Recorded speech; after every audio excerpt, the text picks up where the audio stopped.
Cześć, dzień dobry. Mówi Dorota Frajtak z kreatywnie.com. Dziś mam dla Ciebie film ponownie o technice Pittorico, tylko tym razem będzie to na przykładzie papieru ryżowego, ponieważ jest używany dużo częściej niż klasyczny. Podobnie można potraktować zwykłe serwetki. Zaczynam od gruntowania. Dzisiaj maluję tackę drewnianą. Przetarłam ją papierem ściernym, a teraz maluję białym podkładem akrylowym. Tak, żeby wyrównać tło dla kolorów, które będę nakładała na ten podkład. Będę pracowała z papierem ryżowym o bardzo ciekawej kolorystyce i do tego papieru dobrałam kolory. One się wydają niesamowicie żywe i ten kolor, który w tej chwili nakładam, w rzeczywistości jest po prostu oliwkowy, ale to oświetlenie powoduje, że wygląda naprawdę jak przynajmniej limonka. Natomiast jakby ten kolor będzie się bardzo dynamicznie zmieniał, bo tak jak widzisz, przygotowałam 4 bardzo różne i bardzo intensywne kolory. Istotny w tej technice nakładania kolorów jest ten pędzel, którym pracuję. To jest pędzel Standarino ze Stamperii. Jest pędzlem płaskim i zaokrąglonym. I tak jak widzisz, kolejne kolory na ten zielony ja nakładam pędzlem, który po pierwsze kładę, czyli ten pędzel leży, a po drugie ja używam bardzo niewielkich ilości tej farby i wcieram ją, tworząc rodzaj takiego suchego szabi.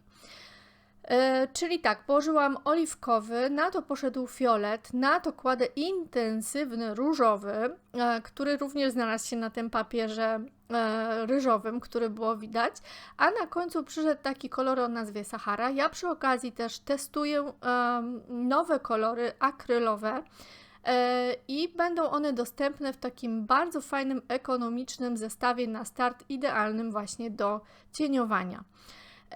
I teraz tak, po tym nałożeniu koloru Sahara widać, że ta zieleń kompletnie zmieniła swój charakter.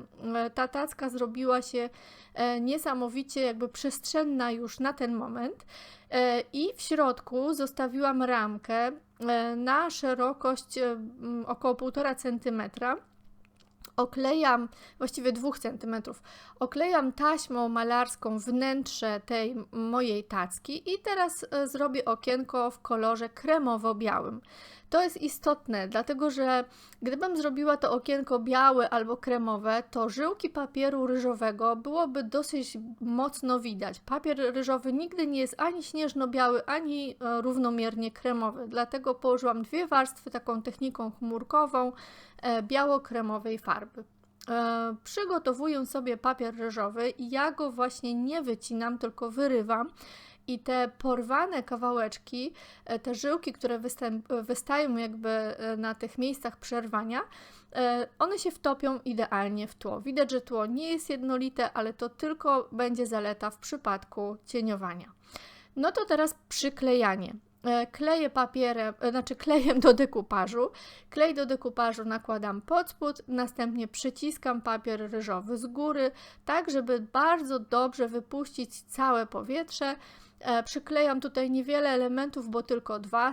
Staram się, żeby nie wystawały poza to moje okienko, bo ten biały papier byłby po prostu widoczny. I bardzo ważne przed cieniowaniem. Zanim w ogóle zacznę cieniowanie, to nakładam jeszcze przynajmniej 2-3 warstwy samego kleju, tak samo na serwetkę, jak i na papier ryżowy, żeby ten papier po prostu zabezpieczyć. W przeciwnym razie farba i woda z tego cieniowania, czy właściwie płyn opóźniający schnięcie, zacznie mi wnikać w resztki papieru i będą brzydkie plamy. Przygotowałam sobie kilka kolorów tych farb akrylowych.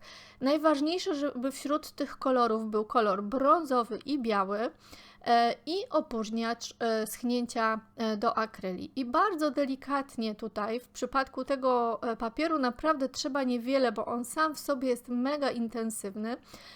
Bardzo malutkimi krokami, zawsze po 3 kropelki na niewielkich ilościach zaczynam cieniowanie wokół motywu kolorami, które widzę widzę na obrazku. Czyli jeżeli widzę zielony, to ten zielony nigdy nie jest tylko zielonym. Ja zawsze dodaję trochę brązowego, trochę żółtego. To mi służy do tego, żeby właśnie te kolory odrobinę przybrudzić i sprawić, że będą wyglądały bardziej jak cień, a nie jak sztuczna plama. Nie? Także to jest najistotniejsze. I tak jak widać, cieniuję również malutkimi krokami, nie zapominając o medium opóźniającym schnięcie, w przeciwnym razie po prostu tej farby będzie za dużo. I te resztki farb, które mi zostały, dodaję do nich wodę i za pomocą zwykłego szkolnego pędzla robię takie opryski, kropeczki. Ja dodałam dosyć dużo wody i te kropeczki będą miały taki charakter akwarelowy. Jest to dodatkowy rodzaj cieniowania, który wzmacnia to, co zrobiłam przed chwilą i powoduje, że ta moja tacka stanie się po prostu bajecznie kolorowa i nikt już nie wpadnie na to, że jest to po prostu przyklejony papierek, poza oczywiście tymi, którzy wiedzą, że jest to dekupaż. Ale wygląda to niesamowicie malarsko, niesamowicie barwnie i naturalnie.